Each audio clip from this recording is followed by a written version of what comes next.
Bendiciones, mis queridos hermanos y hermanas en el Señor. Mi nombre es Ariel Céspedes Vargas y hoy 17 de abril la Iglesia celebra el día de la Beata María de la Encarnación.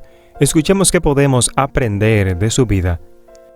He aquí una madre de 6 hijos que se dio el gusto de poder llevar a su país 3 nuevas comunidades religiosas y de llegar a tener 3 hijas religiosas y un hijo sacerdote.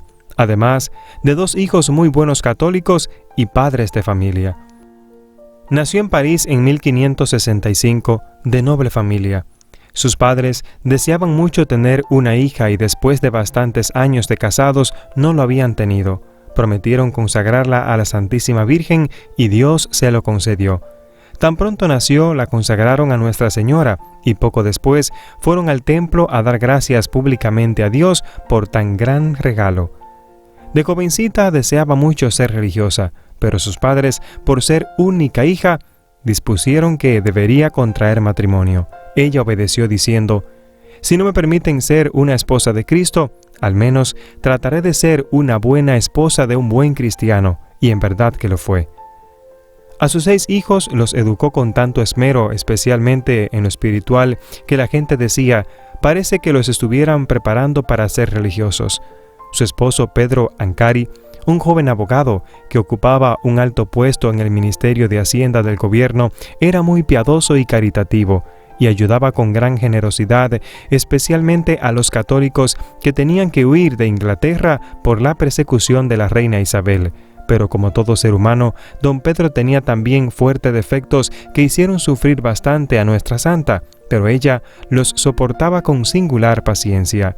A quienes le preguntaban que si a sus hijos los estaba preparando para que fueran religiosos, ella respondía: «Los estoy preparando para que cumplan siempre y en todo lo mejor posible la voluntad de Dios». El señor Ancari pertenecía a la Liga Católica y este partido fue derrotado y quedó de rey Enrique IV, el cual desterró a los jefes de la Liga y les confiscó todos sus bienes. De un momento a otro, la señora de Ancari queda sin esposo y sin bienes y con 6 hijos para sostener. Pero ella no era una mujer débil para dejarse derrotar por las dificultades. Personalmente, asumió ante el gobierno la defensa de su marido y obtuvo que le levantaran el destierro y que le devolvieran parte de los bienes que le habían quitado. Y llegó a ganarse la admiración y el aprecio del mismo rey Enrique IV. Desde los primeros años de su matrimonio, dispuso llevar una vida de mucha piedad en su hogar. Al personal de servicio le hacía rezar ciertas oraciones por la mañana y por la noche, y a la vez que le prestaba toda clase de ayudas materiales, se preocupaba mucho para que cada uno cumpliera bien sus deberes para con Dios. Se asoció con una de sus sirvientas para rezar juntas, corregirse mutuamente de sus defectos, leer libros piadosos y ayudarse en todo lo espiritual.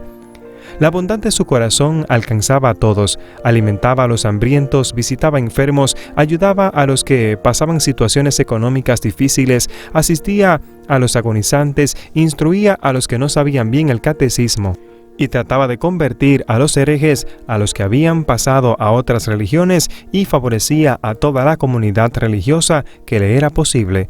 Su marido a veces se disgustaba al verla tan dedicada a tantas actividades religiosas y caritativas, pero después bendecía a Dios por haberle dado una esposa tan santa.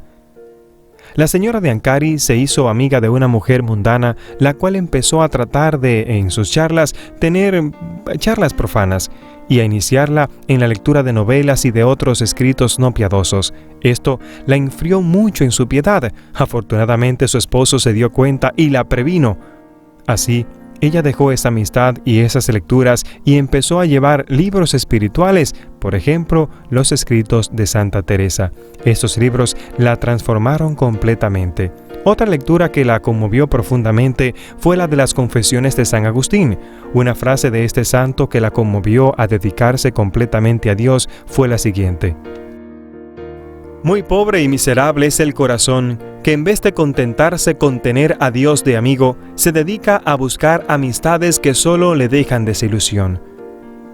Muere su esposo y ella puede ahora dedicarse con más exclusividad a las labores espirituales. Arregla todo de la mejor manera para que sus hijos sigan recibiendo la mejor educación posible y ella se dirige todos sus esfuerzos a una labor que la ha confiado en una visión que tuvo. Un día, mientras estaba orando después de haber leído unas páginas de la autobiografía de Santa Teresa, siente que esta santa se le apareció y le dice: «Tú tienes que esforzarte porque mi comunidad de las Carmelitas logre llegar a Francia». Desde esa fecha, la señora Akari le dedica a conseguir los permisos para que las Carmelitas puedan entrar en su país, pero las dificultades que se le presentaron fueron muy graves. Hay leyes que prohibían la llegada de nuevas comunidades, habla con el rey y con el arzobispo, pero cuando todo parece ya estar listo, de nuevo les prohíben la entrada. Una nueva aparición de Santa Teresa viene a recomendarle que no se canse de hacer gestiones para que las religiosas carmelitas puedan entrar a Francia, porque en ese país la necesitaban mucho. Por sus ruegos, el padre Berulle, el futuro cardenal Berulle, se va a España y obtiene que preparen un grupo de carmelitas para enviar a París, y mientras tanto la señora Akari sigue en la capital haciendo gestiones para conseguirles casa y obtener todos los permisos del alto gobierno. Nuestra santa no es de las que se queda con los brazos cruzados, sabe que a París ha llegado el famoso obispo San Francisco de Sales a predicar una gran serie de sermones y lo invita a su casa, y este santo apóstol, que es admirador incondicional de los escritos de Santa Teresa, se convierte en su mejor aliado y habla con las más altas personalidades y les ayuda a conseguir los permisos que ella necesitaba. Otro que le ayudó mucho fue el abad de los Cartujos, que era su confesor, y entre todos lograron conseguir del Papa Clemente VIII un decreto permitiendo la entrada de las carmelitas a Francia. Un ideal conseguido. En 1604 llegaron a París las primeras hermanas carmelitas. Iban dirigidas por dos religiosas que después serían beatas, Beata Ana de Jesús y la Madre Ana de San Bartolomé. La señora de Akari con sus 3 hijas la estaba esperando en las puertas de la ciudad y con ellas la mejor de las sociedades. Y cantando el Salmo 116, «Alabad al Señor todas las naciones, aclamadlo todos los pueblos».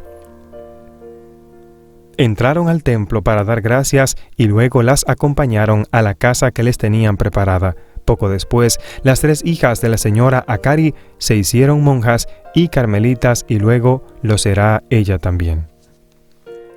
La comunidad de las carmelitas estaba destinada a hacer un gran bien en Francia por muchos siglos y a tener santas famosas como por ejemplo Santa Teresita del Niño Jesús.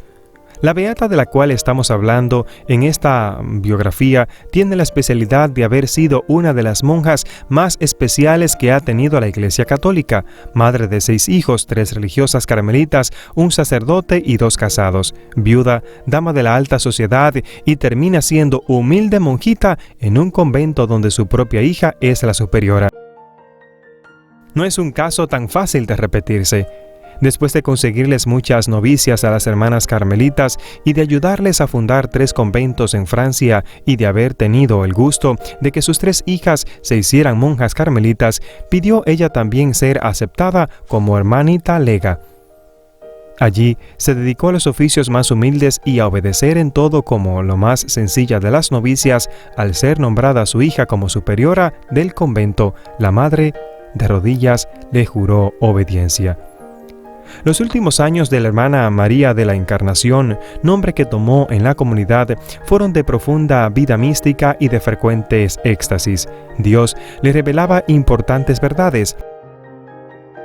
Estas elevaciones espirituales que en la vida matrimonial le atraían serias dificultades, ahora en la vida del convento las podía gozar mucho más tranquilamente. En abril del 1618, enfermó gravemente y quedó medio paralizada. No se cansaba de bendecir a Dios por todas las misericordias que había conseguido y que Él le había regalado en la vida. A una hija que lloraba al sentir que se iba a morir le decía: «Pero hijita, ¿te entristeces porque me marcho a una patria mucho mejor que esta?». Y su lecho de muerte se convierte en una cátedra después, desde donde enseña a todos a la santidad.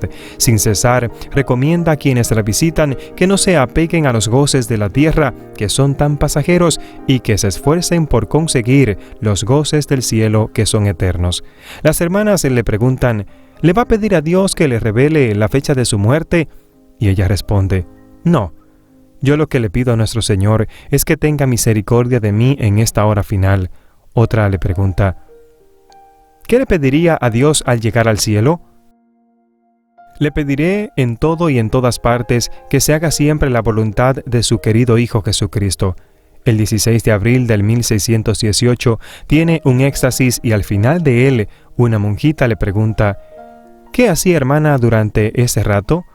Y ella responde, estaba hablando con mi buen Padre Dios. Luego, con una suave sonrisa, se quedó medio muerta. Es por eso que hoy es el día de la Beata María de la Encarnación. Mis queridos hermanos y hermanas en el Señor, ¿cuánto podemos aprender de esta hermana beata? Lo primero es que ella siempre se preocupó por llevar buenas asociaciones religiosas a su comunidad. Tú y yo también debemos procurar que esos grupos, que esas instituciones religiosas que nos ayudan a crecer sean efectivas en nuestra parroquia, pero sobre todo debemos cuidar a nuestros hijos y educarlos en santidad. ¡Wow! Me encanta cómo la gente pensaba que ella estaba educando a sus hijos para que fueran sacerdotes, para que fueran religiosos. ¿Y tú y yo cómo estamos educando a nuestros hijos? Hoy es un día especial para preguntarnos, ¿estoy yo educando bien a mis hijos? ¿Estoy yo educando a mis hijos en santidad? ¿Mis hijos se parecen a Cristo? ¿Mis hijos son dignos de imitar? ¿Mis hijos son personas que aportarán a la sociedad? Pero tú, ¿estás aportando también? Recordemos que ella hizo todo para que las carmelitas estuviesen en París. ¿Y tú? ¿Qué estás haciendo por tu comunidad? ¿Qué estás haciendo por Dios? ¿Qué estás haciendo por la iglesia? Hoy te invito a colaborar en la iglesia, pero también te invito a leer libros espirituales. Escuchemos cómo una amiga iba a hacer que ella se alejara de los caminos del Señor. A ti y a mí también nos pasa igual. Muchas amistades nos alejan del Señor y hoy es un día para meditar. Mis amigos me acercan al Señor. Vamos, piensa, trae a tu mente 5 de tus mejores amigos y busca si ellos te alejan o te acercan al Señor. Y ya sabes qué tienes que hacer. Esto es lo que a mí me enseña la vida del santo de hoy. ¿Y a ti qué te enseña? Te invito a que me escribas un comentario donde me digas qué pudiste aprender de la vida de este santo. Y no olvides que la vida de los santos es para compartirlas, para ponerlas en práctica, pero sobre todo te pido que te suscribas a este canal. Que Dios te bendiga. Gracias por escuchar a Ariel Céspedes. No olvides compartir y suscribirte en este canal.